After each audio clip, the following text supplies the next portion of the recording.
Well, I think I'm predominantly a jazz pianist. I mean, my roots are mainly jazz, but I'm influenced by a lot of things. So um, I don't really know how to define what I do. And I don't want to. I want to keep it open, and it's language, and language is what it is. I mean, it doesn't necessarily have to be defined as jazz or classical or modern. It is some notes.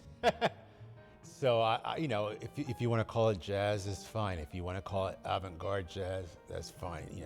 People can call it whatever they want to. To me, it's just music.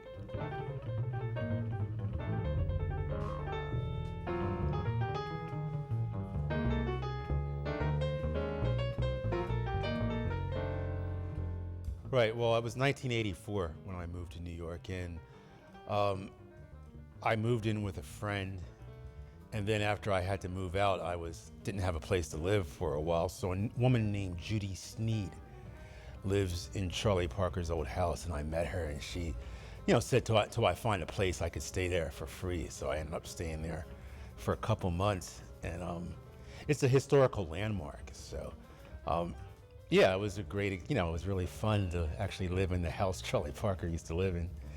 And the woman that lives there is a jazz promoter right now. So I got to meet a lot of musicians would come over to her house, to talk to her. I remember Anthony Braxton used to come over, Mal Waldron, Ed Blackwell. So I got to meet a lot of people there too.